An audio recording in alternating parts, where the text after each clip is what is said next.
Welcome. Registered Democrats outnumber Republicans 5-1 in New York City. But for 20 years, Gracie Mansion has belonged to the GOP. So have you gotten to know the Republican candidates this time around? Well, today we asked the sponsors of a couple of GOP candidate forums if their events have been effective showcases in helping us getting to know these guys. Also on the program, Yahoo buys Tumblr. Will it be a fountain of youth for the lumbering internet giant or a billion-dollar burden? And the 14-mile Brooklyn Waterfront Greenway, 5 miles are ready for bike riding. How'd they pull it off? And what about the next 9? All that today, plus toward the end of the hour in our segment Public Intellectual, we'll hear about some new research helping to explain why segregation in housing is so persistent. First, those GOP mayoral forums. Are they working? Are the organizers satisfied? Are the voters learning anything? To begin, 2 forum sponsors join us. Marcia Bistron, president of the New York League of Conservation Voters, and attorney Brian Morgenstern, who is president of the New York Young Republican Club. Glad to have both of you here. Hi. Good to be here. And Marcia, I want to start with a video clip of a few telling moments from the New York League of Conservation Voters Candidates Forum, which I moderated. Thank you for inviting me, and which included all the candidates, Democrat and Republican and independents. But here's something where we learn a few things about the Republicans, and one of them in particular. Watch. Does everyone believe, as a general principle, that man-made global warming is real and the city has a responsibility to consider carbon emissions in city policies? Could you please raise your hands if you agree with that statement as a general principle? One hand missing. Mr. Katsimatides, do you want to say why? Thank you. I think the Earth has existed for billions of years, and I'm certainly concerned about global warming, but I think we have to really study it to see if it's a result of what we're doing. Does everyone believe, as a general principle, that there are too many cars driving in Manhattan below 59th Street today, and that as mayor you should address this in some way? Hands, everybody? Except Mr. Katsimatides. And I'm reluctant I tell the truth. Say again? I tell the truth. And I'm reluctant to even mention the word well, what is the truth? The truth is it doesn't matter, in your opinion. The truth is the current... Well, I don't necessarily tell the audience what they want to hear. That's the truth. And I'm reluctant to even mention the word bicycles, but without debating specific bike lanes, can I ask for hands on this as a general principle? Who would like to have more bicycle commuting than we have today by the end of your first 4 years? Bicycle commuting specifically.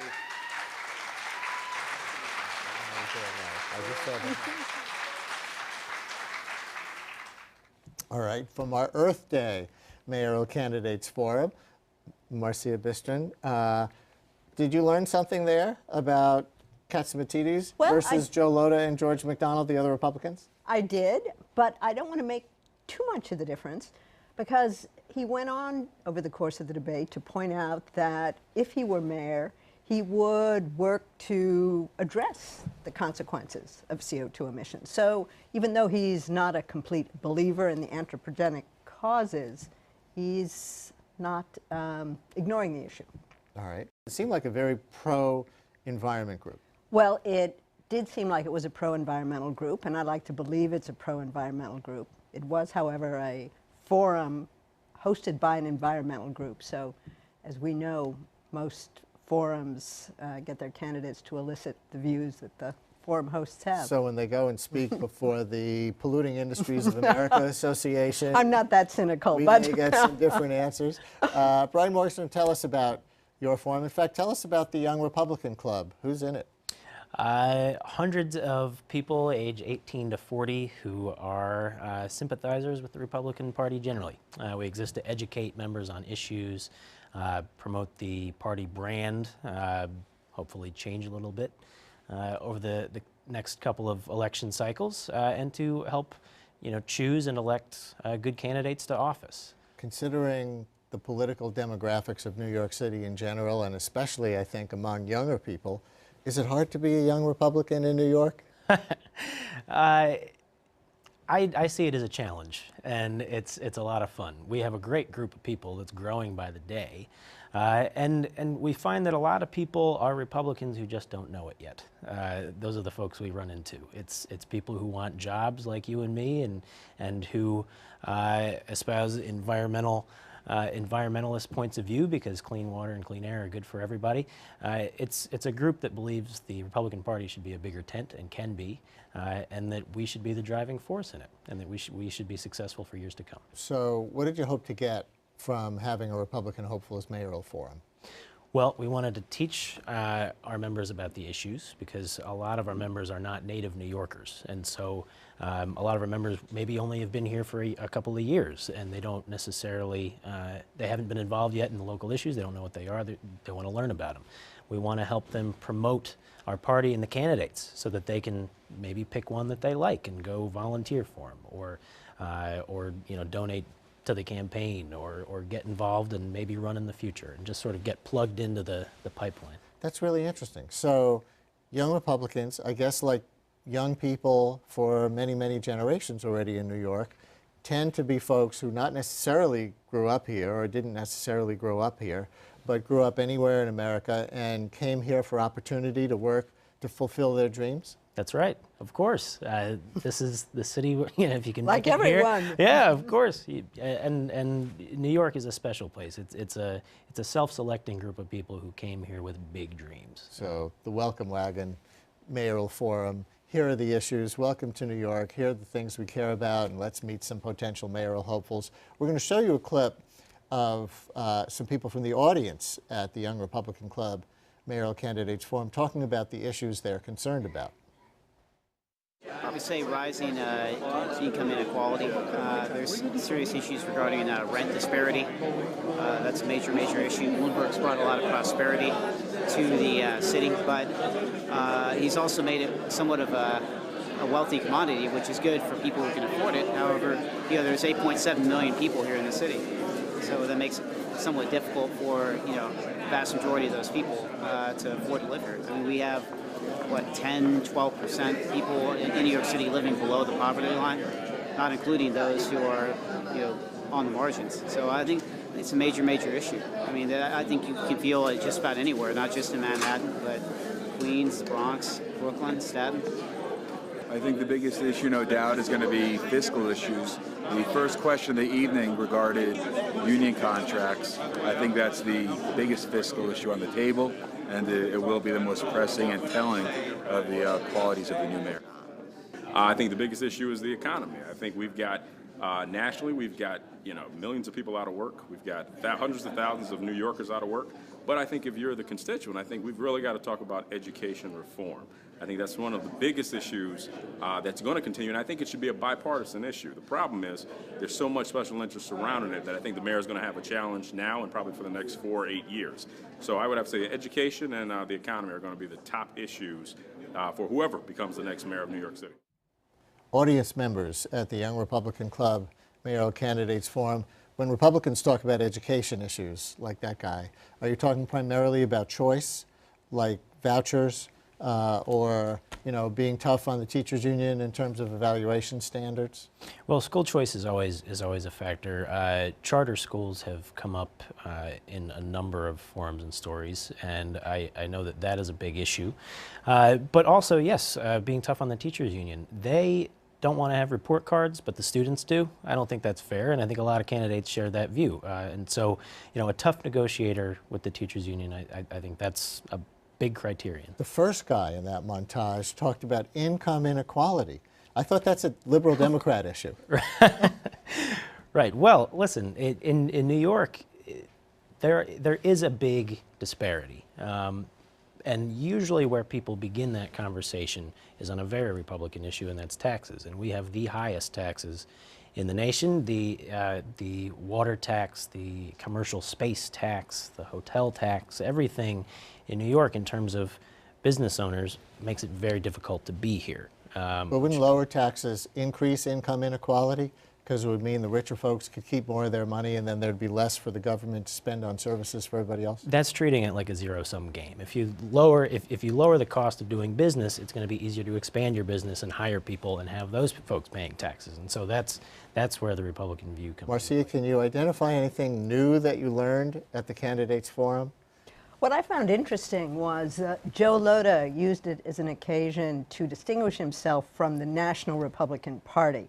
If you'll recall, he said, you know, I have nothing really to do with them on social policy or on environmental policy, that the party needs to reframe its positions on those issues. So I thought that was very interesting. Are you going to endorse in either primary or in the general? We're probably going to endorse one person, ride the horse all the way to the end. You're not ready to announce? No. Is the Young Republican Club going to endorse? We do not, as a matter of our status in our tax code, we don't endorse individual candidates. You're not one of those famous 501c4s applying for tax-exempt status, are you? No, we are a political group, but we don't file with the FEC and things like that. And one of the conditions of that is we don't endorse candidates. So you can't endorse. All right. Thanks you both very very much. much for joining us. It seemed like a good question to ask at a mayoral forum. What would you do as mayor on day one? Maybe the GOP candidates weren't ready with an answer or willing to say, because here's how they responded at the Crane's New York breakfast in March when moderator Greg David posed that question. What I would do on day one would be to review all of the pilot programs. We train teachers relentlessly. One of the things I don't like is those bicycle lanes. To ensure that we prepare the citizenry for full participation, and secondly, that we prepare them to participate in the economy. Any labor contract that came to me that didn't include health insurance participation on behalf of the New York City employees, I would not sign. Joining us, the man who asked that day one question, Greg David. Greg is a Crane's New York columnist, blogger, and director of business and economics reporting at the CUNY Grad School of Journalism. Also with us to further assess the GOP mayoral candidate forums and the candidates, Nicole Gelinas of the Manhattan Institute. She's also a New York Post columnist. Welcome. They didn't know exactly what they would do on day one, did they? No, they didn't know, although what I found interesting, and that forum's like 2 months ago now, I think, was that compared with what I had seen in private conversations I'd had with some of the candidates, they knew a lot. Of course, the candidate who learned the most, Tom Allen, decided to drop out. Do you see Lhota and Katzimatidis, the two main Republican candidates, as consistently presenting themselves differently or in a certain way at these forums? Well, this is becoming the biggest challenge, particularly for Joe Lhota, because he's running partly on the history of having been in city office, having been Giuliani's top guy, balancing the budget, fiscal responsibility, all of these things. And running the MTA. Yes. After that. But now we have, on the Democratic side, Anthony Weiner come in last week. He is making fiscal reform one of his biggest, if not the biggest, platform in his campaign. It's interesting to see him out there. He's the only one saying we've got to do something about these retirement benefits for public workers. Because he's willing to go specific, if the Republicans don't get specific on this, if they just keep saying kind of, mealy-mouthed, oh, we have to be fiscally responsible, but we won't say how, it's going to be harder and harder for them to differentiate themselves against someone who is saying these things. Greg, this is a whole new Anthony Weiner conversation. This is I don't think it's true. I don't think it's true. I think you've misread that completely. It's only one of many aspects. It's only one of many aspects. I listen to what people say, and going out there, ask Katzimatidis what's his position on pension and health care reform. He'll say he doesn't have a position Weiner's yet. got positions on many different things, including raising taxes on many people in New York. His program is all over the place, and you cherry-picked one small piece of it to try and inflate his candidacy. I think there is no doubt that were we to get, and God knows we have no idea if we're getting there, to a Weiner-Lhota race, there would be a complete contrast. As a matter of fact, it seems to me that the Republicans are receding from public view, except on this show. I did some work to prove it. Joe Loda's been mentioned in the New York Times 19 times this month, Katzimatidis 16 times, Christine Quinn 53 times. And so the Republicans are receding from view as the Democratic race has all the tension and importance. But that doesn't matter because it's on September 10th that a Republican start, the day of the primary, that the Republican will start to run. And they're receding from view because they refuse to be specific. A person has no choice but to listen to what the candidates say. You ask Katzimatidis, what's your position on these things? He says, I don't have a position yet. You ask Loda, and this is all public, he's got a position on health care. He does want workers to pay some of their own health care premiums. That's a position. Less specific on pensions. Ask the Democrats, no one is saying a thing except for Anthony Weiner. You've got de Blasio, Liu, Thompson, and Quinn all saying we don't negotiate union contracts in public. They're negotiating with the public to be mayor. So for them not to have a position on these things, it really does hurt them when Weiner is coming out and having a position on this one issue. This is just not true. This is just not true. What is not true about it? Every Republican candidate at the Cranes Forum, if you had been there, said that there would be no retroactive raises for city workers and that they would demand health care contributions. Now, you are right that none of the Democrats have been willing to do that. However, and in those days we had more Republican candidates, were doing that. You haven't, I don't think you've once yet correctly identified the Republican candidates' positions on the issues, and you certainly are not correctly identifying the total view of Anthony Weiner's positions on the issues. As a matter of fact, Weiner has said also he will not rule out retroactive pay. He declined to deal with the issue of health care reform when asked. He has fallen in lockstep with other Democratic candidates on crucial issues, including complete unionization of affordable housing in New York. You have cherry-picked a small issue to completely distort Anthony Weiner's position. And it is an issue that has gotten tremendous media attention this week. The press wants to know, what is your position on these retirement benefits? If the other candidates don't get specific, it looks like they want it both ways. They want to please the unions by pretending there is money there to keep the status quo as it is, and they want to please the voters by looking fiscally responsible. They have all, on the Democrat and Republican side, with the exception of the health care benefits on Loda's part, as I mentioned, they have all refrained from getting specific. Katzimatidis as well, he has not said that he would ask them to make contribution. What he has said specifically is that people do make these healthcare contributions in the private sector, and he would look into it.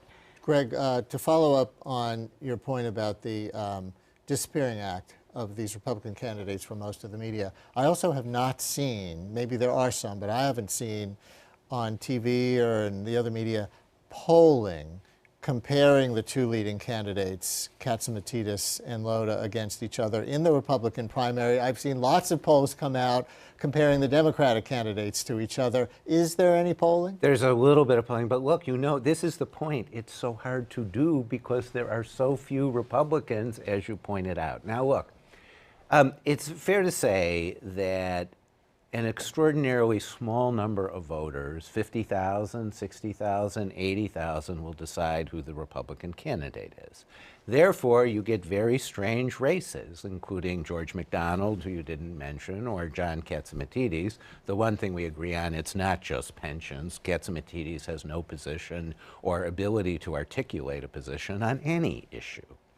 But we That's have had a strong statement, and I want to stop Well, the one and thing we agree interrupt on you. is that you were wrong before because you said that he was specific, and he has on not that one been. issue, he was specific, but he cannot discuss the issues in any great So this is an So we have one person willing to discuss the issues in this particular area, whether right or wrong on many other issues, and a bunch of other people not willing to address the fact that we don't have billions of dollars in the city budget, even to keep benefits where they are. We're not talking about retroactive raises. Sure. Were you trying to say that you or Republican leaders in general don't take Katzimatidis seriously as someone who, though he's built $1 billion business empire, could necessarily run the city effectively, and he's more of a kind of New York character who's out there and a I'm vanity? prepared, as an opinion columnist, I am definitely prepared to say that. But I would also like to say that he falls in the category of Republican candidates we've seen before.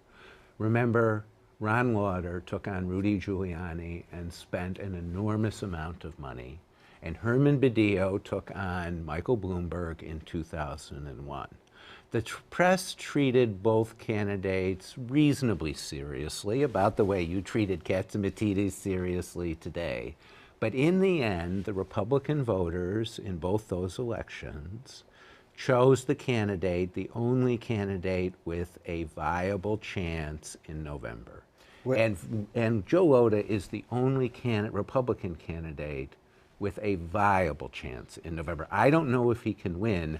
I do know that Katzimatidis and McDonald cannot win in November. So where does Katzimatidis' money come into this in terms of making the primary a race? Because really, Greg, what happened in 2001 was the long-term Republican politician was actually Badillo. And the quirky outside businessman, the Ron Lauder, in a sense, was Bloomberg. But he was a serious guy, and he had $1 zillion to spend. Katzimatidis is the guy with $1 billion to spend, a zillion, you know, figuratively $1 zillion to spend. Do you see that as making him competitive in the primary? Oh, sure. Money is very important. I wouldn't count him out, because of this issue, as well as his compelling story. You know, he built up this business. He engages with people. He's certainly not a dumb guy. You know, he made it to where he is, and people respect that. He could do much better than people expect. You know, conventional wisdom on these things is always a little bit off until people vote. In the general election, the voters are voting between two imperfect people. It may turn out he or Lhota is the one they choose. So none of these people, including John Liu, by the way, who does very, very well at these forums. He gets a good audience reaction.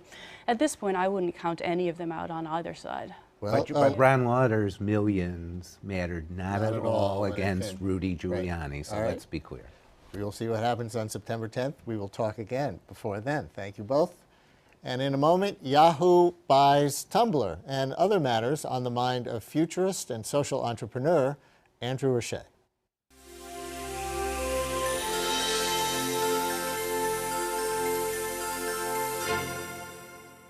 How has the New York tech community responded to the news that Yahoo purchased local internet startup Tumblr for $1.1 billion? Well, according to our next guest, with high fives all around. New York Tech Meetup chairman Andrew Roche is celebrating his 10th Personal Democracy Forum, which he co-founded. It takes place tomorrow and Friday, June 6th and 7th. The PDF is an annual conference that brings together big thinkers and doers working to use technology for empowerment in politics. Andrew is here to tell us about Tumblr's success and preview the PDF and even talk some politics. Welcome back to the show. Nice to be here. Politics first, to make a segue out of the last segment. Last week, Christine Quinn gave a long speech on tech in New York, and I think before that you were saying Anthony Weiner's entrance into the race actually transforms it in terms of tech as an issue. Both true? Well, Anthony Weiner right now is known for not using tech particularly well and making himself infamous as a result. The question really is what are his policies going to be to make sure that the tech innovation boom that's happening in New York, the renaissance that's happening in New York, is going to continue. Mayor Bloomberg's done a really great job of promoting the tech industry and helping have it be recognized as an engine for economic growth. And the tech industry itself is very concerned that the next mayor is going to actually propose policies that are going to not only allow the tech industry to grow, but to allow the benefits to reach all New Yorkers. What kinds of tech policies are you looking for? Well, first of all, connectivity in New York is still a major issue. A large portion of the population, something between 30 and 40%, can't afford to get online because the cost of broadband in their homes is $80 or $90 a month, and which is beyond the reach of most working class people. And when you think about educating a 21st century workforce and creating a 21st century education system, it's ludicrous to think that we're going to succeed by not making sure that our kids at home are able to get online. What was important to you in the Quinn speech last week? Well, the most important thing was that she called for the creation of a chief innovation officer and recognizing that the Department of Information Technology shouldn't be a siloed operation, but rather New York City government should recognize technology innovation across all of its agencies. And so a chief innovation officer appointed by the mayor with the authority and hopefully the budget to be able to make significant change could bring New York and even police precincts into the 21st century. Obama has that position. Has it mattered in the federal government? Well, sure. As a matter of fact, in the federal government, the chief information officer, Vivek Kundra, managed to save $3 billion in federal IT spending by adopting 21st century open source technologies and cloud computing to bring the cost of federal government bureaucracy down. The question here isn't really just the practical, it's really the vision about understanding how to make New York a 21st century city and making New York City government a 21st century city. And so far, Christine Quinn is the only one who's come out with a specific point-by-point set of proposals, but we expect that the other candidates are also going to do the same. And the reason why is with 32,000 members, we think that half of our membership are registered Democrats and are going to have a big say in the primary for the Democratic nomination. And on the 10th anniversary, this has been the thrust of the Personal Democracy Forum, your annual event. It's talking about ways of using technology to empower people in our democracy, correct? Well, yes, thank you. So Personal Democracy Forum is in its 10th year, and our focus has been how technology is changing politics and government, and whether or not we can move our society from thinking about government and technology in an e-government way and thinking about it in a we government way, which is that more people connected can actually participate in civic life than they could before. 10 years ago, let's see, there was no YouTube, there was no Facebook yet, right? There was no Twitter, there was certainly no Tumblr. What were you talking about at PDF 10 years ago? Well, we were talking about blogs and how blogs were creating a new forum for people to have political discourse. As a matter of fact, Anthony Weiner spoke at the first Personal Democracy Forum and said that nobody on the street ever came up to him and said they read something in a blog, which was pretty funny to go back and look at that video now. But a lot has changed. In fact, when I ran for public advocate in 2005, there wasn't any YouTube and there wasn't any Twitter. But we were talking about things like how to get all Americans connected to the 21st century economy. And we were talking about things like transparency in government and getting more data out there about who's giving money to whom and who's influencing the political process. So is it the same conversation now, just with different specific technologies plugged in? Well, no, it's actually gone beyond that. So there's the part of where technology is affecting politics, like Obama using technology and data analytics to get himself re-elected. And then there's the impact of technology on global affairs like the Arab Spring and the emergence of what we call the internet public, which is, you can see in either the SOPA-PIPA arguments that were had in Washington last year. Those are two bills about online privacy and piracy. Piracy and copyright reform, or even the protests on ACTA, which is the trade agreement in Europe, or even in places like, even if you look at the fact that a video from Korea, Gangnam Style, who get 1 billion views, starts to show that there is a new emerging type of human being on the planet who believes that technology is central to their lives, either economically, politically, spiritually, emotionally, culturally. And it's not about age. It's really about understanding that we live in a hyper-connected world.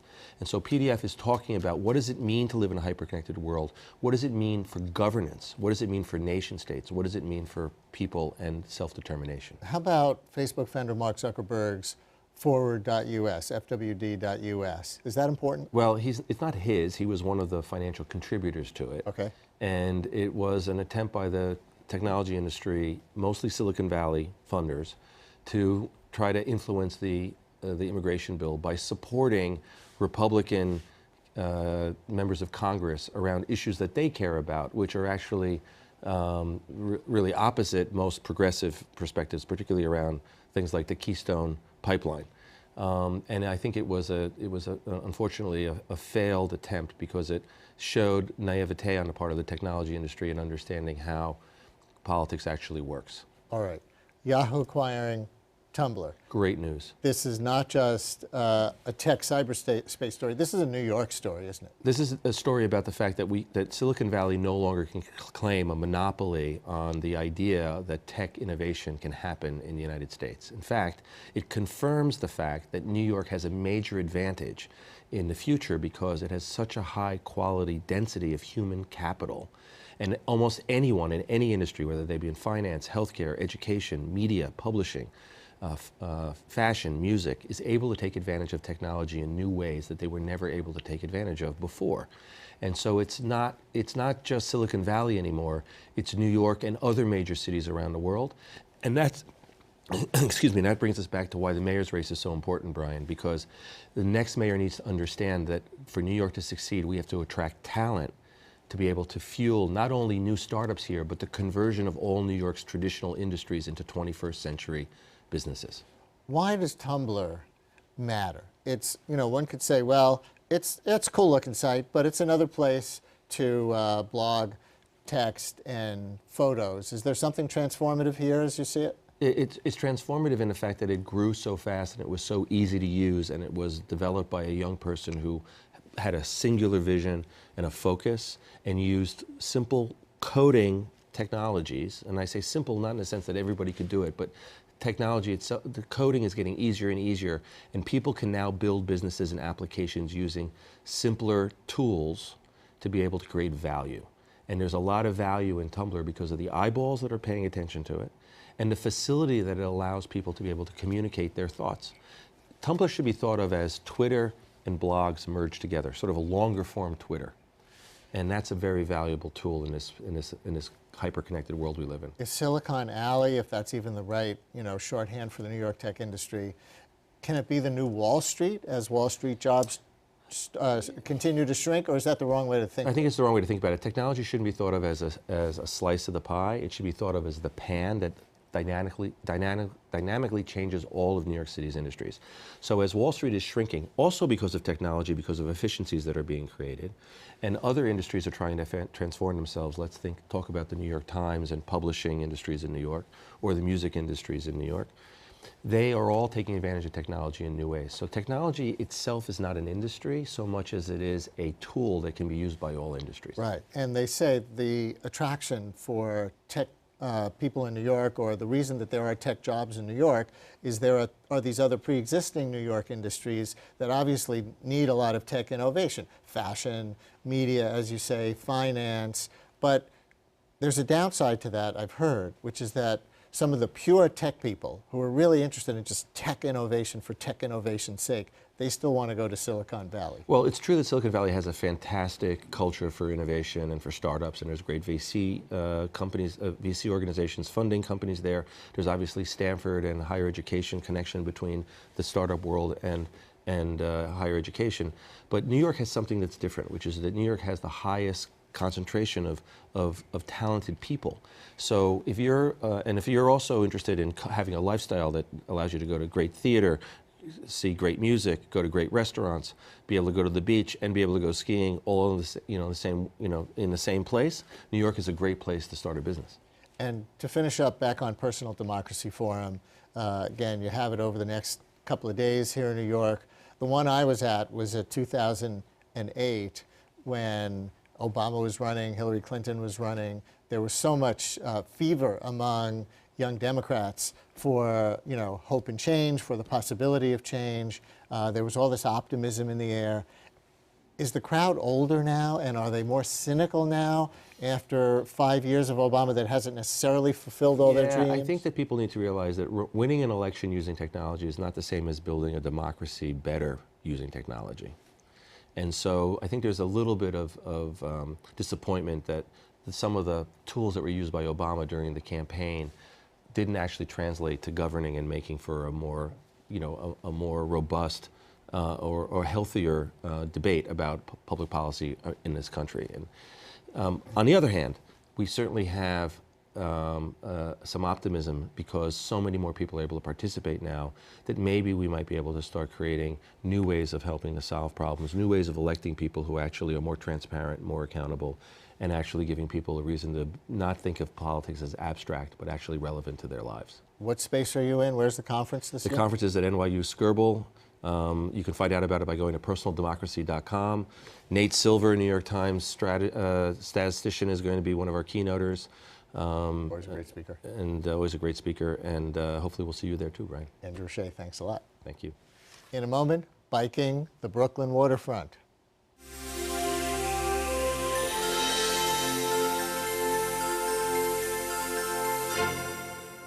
The icy days of winter are gone. Bicycling is back, whether you're renting a new city bike or pedaling your own. One marvelous route, decades in the making, is now available, at least in part. It's the Brooklyn Waterfront Greenway.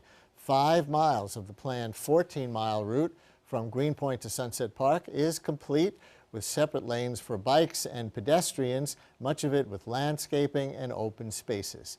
Can the BGI, the Brooklyn Greenway Initiative that started it all, get this green necklace around Brooklyn threaded together before the bike-friendly Bloomberg administration disappears?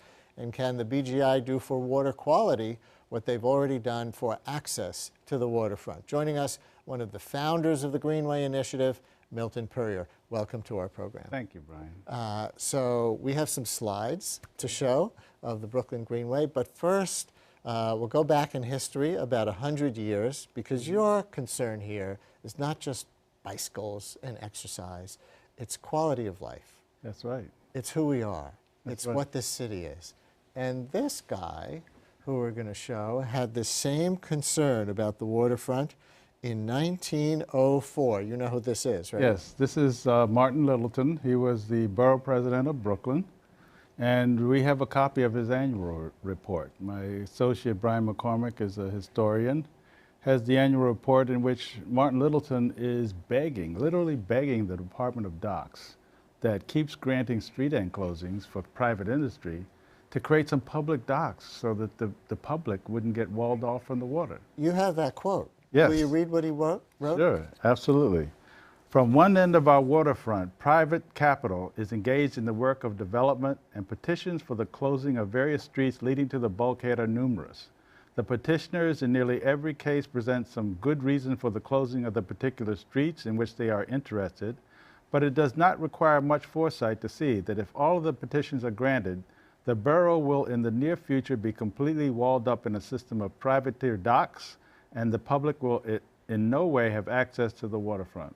And virtually that's what happened for the last 100 years. From this time until the 90s, there were only 4 street ends between Greenpoint and Bay Ridge where the public had the right to touch the water. So your campaign is to reclaim the waterfront for the public around Brooklyn. That's a big part of it. The access to the waterfront is powerfully enabling. We see it as an exercise venue, and with respect to exercise, people are far more likely to get that 20 minutes of elevated heart rate if they have the waterfront view plane. They're far more likely to do that than if they're doing it in the middle of the grid.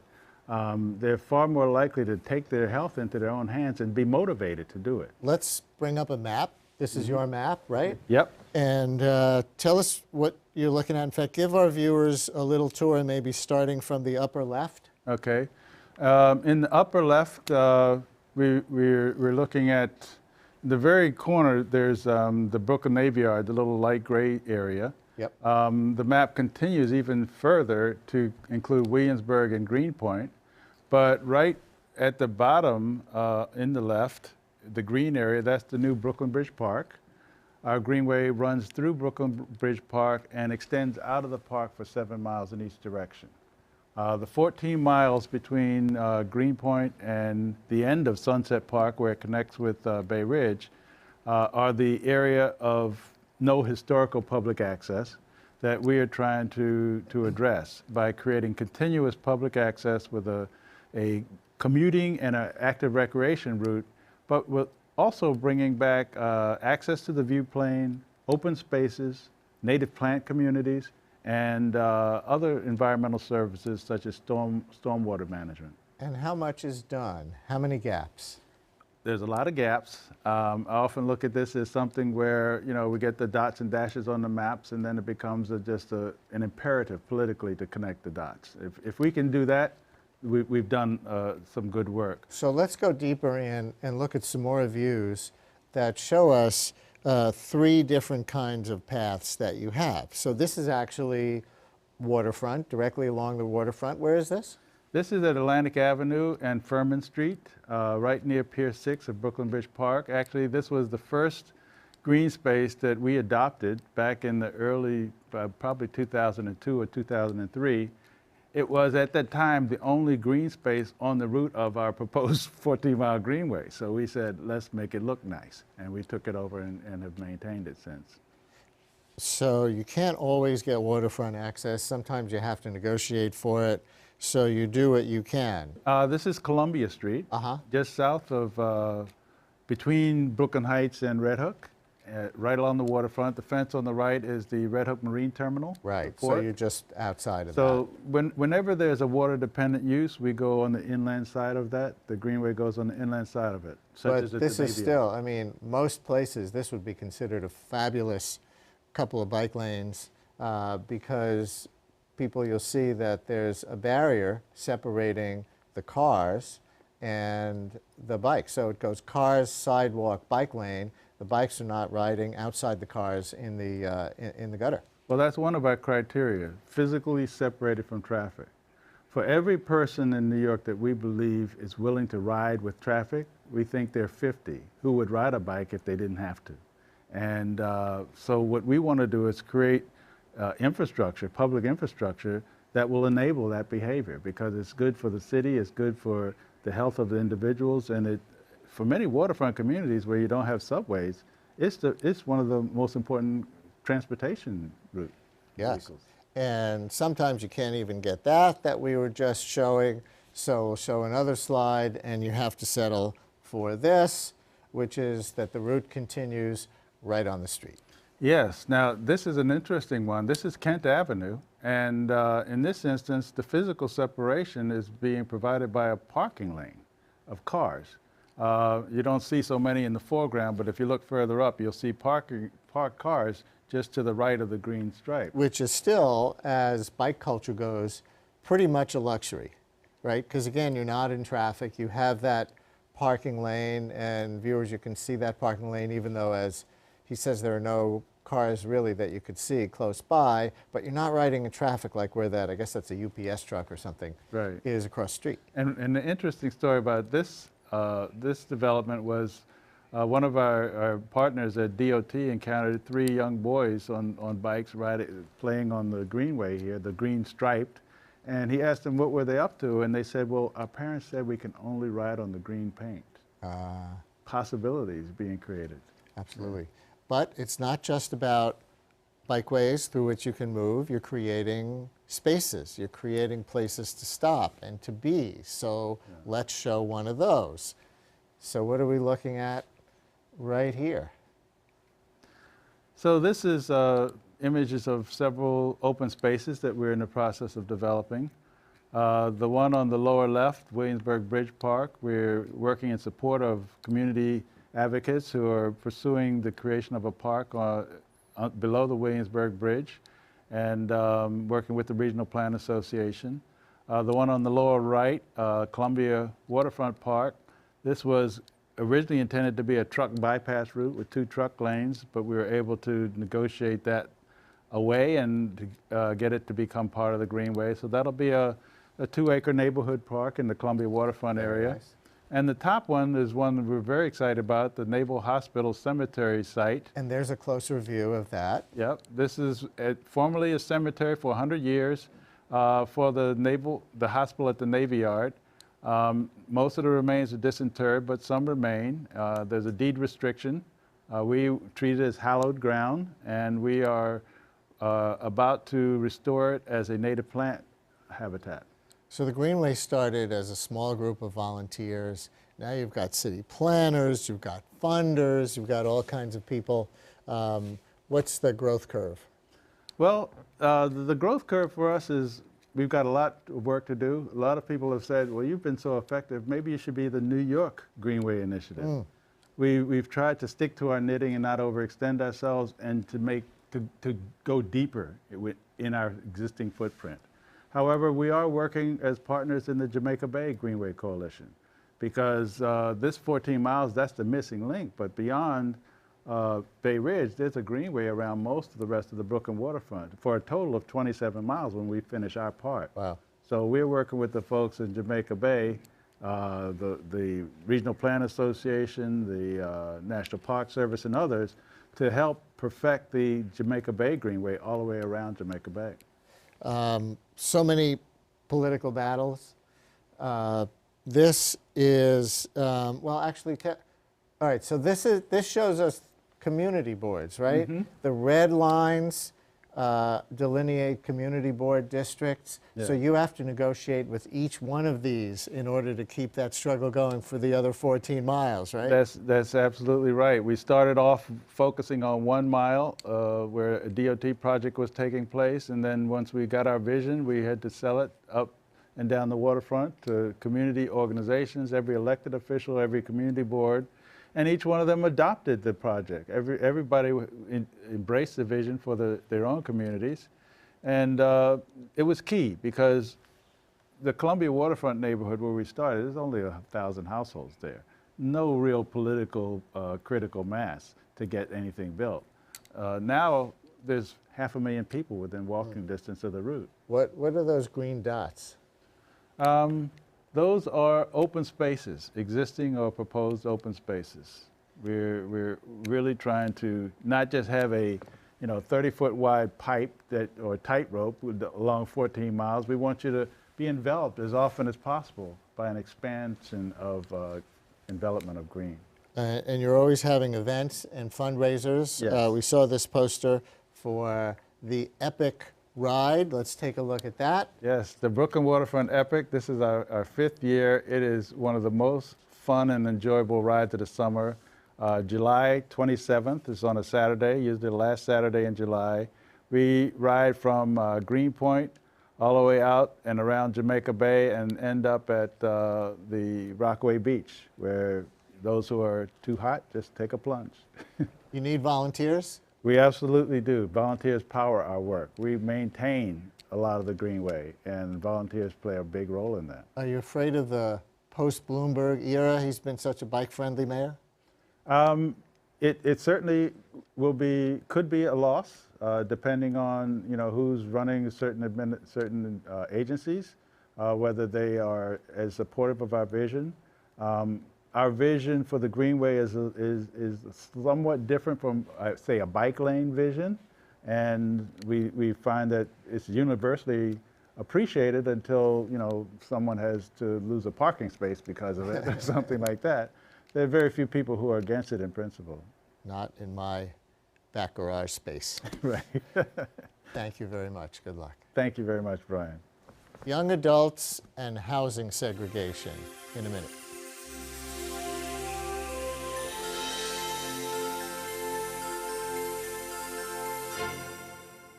Time for our weekly Public Intellectual segment, where we examine new research that has the power to transform our thinking and public policy. This week, a study concerning segregation in housing, long thought to be largely the result of racial prejudice and income disparity.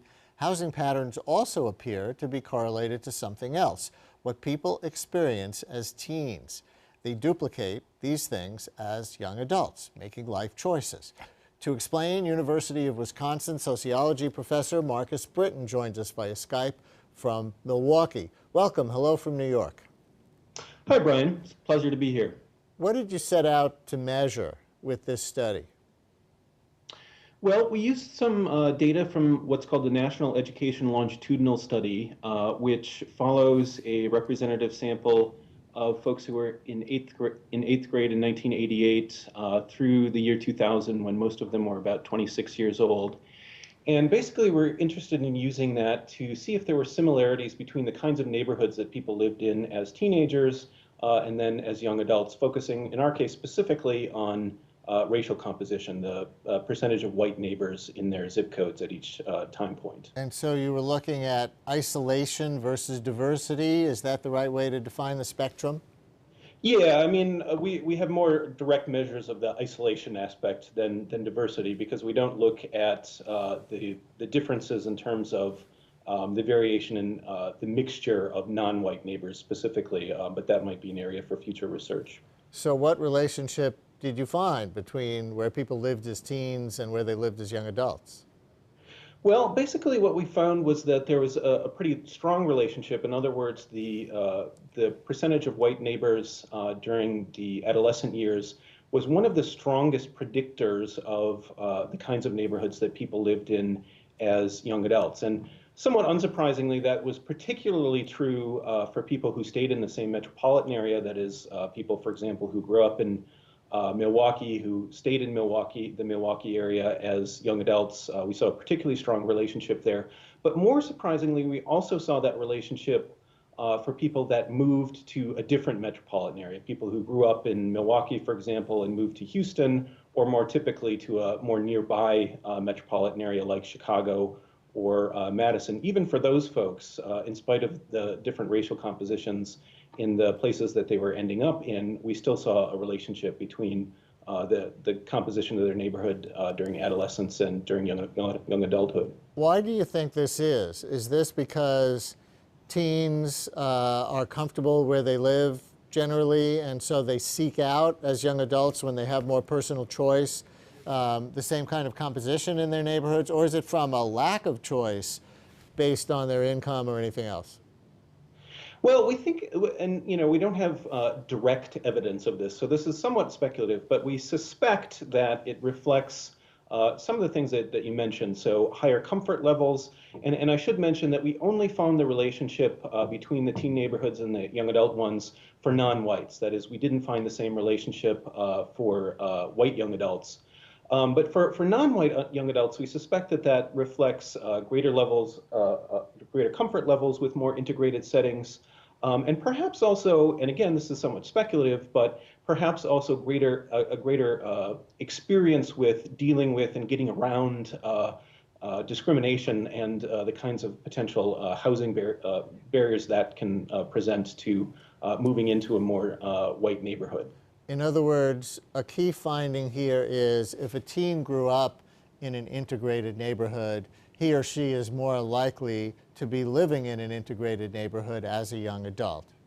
Exactly. And again, that was true overall for everybody, and especially true for people that stayed in the same metropolitan area. But again, more surprisingly, for non-whites, that was true even if they moved away from Milwaukee, say, to a very different context like Madison or Chicago or even Houston. And why do you think this matters? Does it have a relationship to how much money these non-white young adults make, what kind of careers are available to them?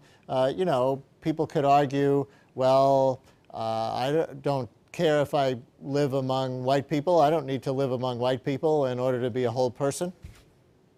Sure, and I wouldn't want to suggest that living in a predominantly white neighborhood is necessarily better.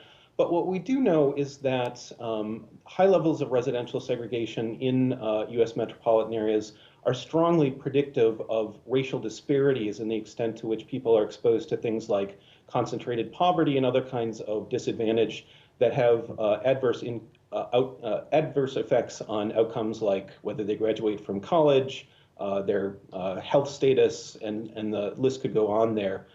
So we think that it's important to understand, why some people are ending up in more integrated neighborhoods than others. Do you see policy implications suggested from your findings? Well, I mean, I'm a little bit reticent to draw too strong conclusions in terms of policy. I'm a basic research guy more than anything. I don't think primarily in terms of policy. But one implication I do see here is that I think that it suggests that vigorous enforcement of fair housing laws is important for reasons that maybe haven't been fully appreciated in the past, in the sense that they not only have the opportunity, the potential to open up opportunities to move into a wider range of neighborhoods for example, Black and Hispanic folks in the short term, but also can have very long-term consequences to the extent that opening up those opportunities means that a generation later, we still see people from those families living in more integrated neighborhoods. Do you think religion or money or other factors keeps people from moving? Did you correct for income? Were those teens who were living in more integrated areas just from higher income families? We did look at the role of education and income. We didn't look specifically at religion, but we did look at education and income. And in general, in most cases, we found that neither education or income was highly predictive of the extent to which people lived in more integrated neighborhoods after taking into account the kinds of neighborhoods that they had lived in as teenagers. There were a couple of exceptions. Black folks who moved from one metropolitan area to another were more likely to live in more integrated neighborhoods on average if they had completed a college degree. And there was also a relationship with income for Latinos who stayed in the same metropolitan area, and that's consistent with prior research. But in general, we found that the effects of the kinds of neighborhoods that people lived in as teenagers were at least as large and often larger than the effects that were associated with things like education and income. Last quick thought, and then we're done. Okay. Go ahead. Last quick thought. Oh, well, again, I mean, I think one of the important implications here is that you know these findings suggest that the vigorous enforcement of fair housing laws does have longer-term effects than we might have otherwise anticipated, in the sense that it's not only opening up opportunities for people to move into a wider range of neighborhoods in the short term, but also potentially for the next generation down the line. Well, thanks for sharing your research with us. Really interesting. My pleasure. And that's our program for this week. We debut a new program every Wednesday evening at 7:30, and tune into my radio program weekdays 10 a.m. till noon on WNYC 93.9 FM and AM 820. I'm Brian Lehrer. Thanks for watching.